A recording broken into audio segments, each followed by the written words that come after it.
కేజ్రీవాల్ పై ED ప్రశ్నల వర్షం కురిపిస్తుంది. ఇంకా కొనసాగుతుంది కేజ్రీవాల్ ఈడీ కస్టడీ. రేపు ప్రధాని మోదీ ఇంటి ముట్టడికి పిలుపునిచ్చారు ఆప్ అధికారులు. తన ఫోన్ కనిపించలేదంటున్నారు కేజ్రీవాల్. ఆ ఫోన్తోనే మహీంద్రతో మాట్లాడన్నారు ఈడీ అధికారులు. ఇక సిసోడియా పిఏతో కలిపి విచారించనున్నారు ఈడీ అధికారులు. ఆదివారం దాదాపు 4 గంటల పాటు కేజ్రీవాల్ను ప్రశ్నించినట్టుగా తెలుస్తోంది ఈడీ అధికారులు.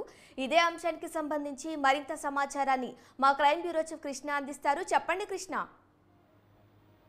శిరీష, ఏదైతే కేజ్రీవాల్ని ఇప్పటికే రౌస్ అవెన్యూ కోర్టు ఇచ్చిన ఆదేశాల మేరకు 6 రోజుల పాటు కస్టడీకి తీసుకున్న ఈడీ అధికారులు విచారణ చేపడుతున్నారు. ఆదివారం నాడు దాదాపు ఆయన 4 గంటల పాటు విచారించడం జరిగింది. ఈ కేసులో ప్రధానంగా ఈ లిక్కర్ స్కామ్ కేసులో కింగ్ పిన్ గా ఉన్న కేజ్రీవాల్ వ్యవహారానికి సంబంధించి ఎవరెవరితో మాట్లాడారు, ఎవరెవరితో ఈ ప్లానింగ్ అనేది వేశారు, అంతేకాకుండా 100 కోట్ల రూపాయలు తనకి కావాలంటూ తన పార్టీకి సంబంధించిన నేతలు అంటే నిందితులుగా ఎవరైతే పరిగణించబడ్డారో వారిని అక్కడ హవాలా ద్వారా వచ్చిన 43 కోట్లలో పంజాబ్ తర్వాత గోవా ఎన్నికల్లో పెట్టారని చెప్తున్నారు. మిగతా డబ్బుల వ్యవహారానికి సంబంధించి ఎక్కడ ఉంచారు ఏంటి అనే విషయం పైన ఆరా తీయడం కూడా జరిగింది. అంతేకాకుండా ఈ లిక్కర్ స్కామ్ కేసు వ్యవహారానికి సంబంధించి మద్యం పాలసీని ప్రైవేట్ పరం చేయడం, ఈ మిగతా విధంగా సౌత్ ఇండియాని ఎప్పుడు కలిశారు, ఆ సౌత్ ఇండియాని కవితను కలిసిన తర్వాత జరిగిన అంశాలేంటి అనే విషయాలపైన కూడా ఈడీ అధికారులను విచారించారు. అంతేకాకుండా మరోపక్కన ఈ 3 రోజుల కస్టడీలో భాగంగా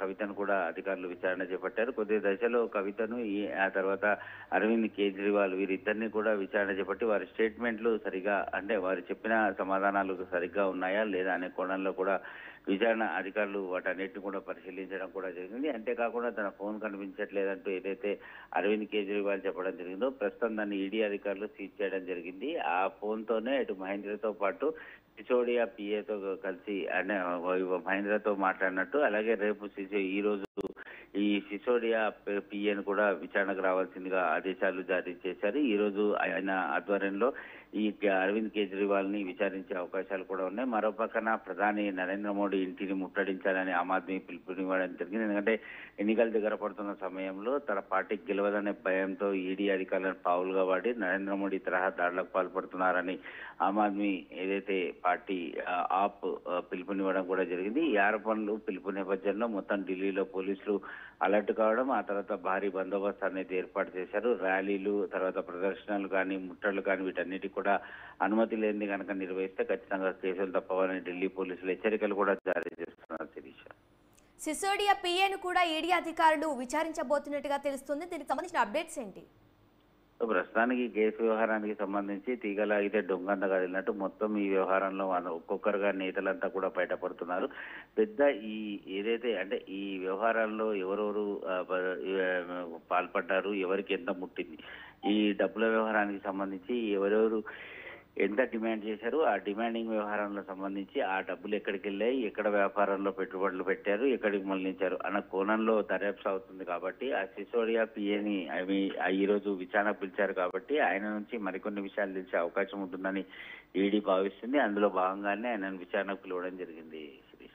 నిన్న దాదాపు 4 గంటలు కేజ్రీవాల్ ను ఈడీ అధికారులు ప్రశ్నించినట్టుగా తెలుస్తుంది.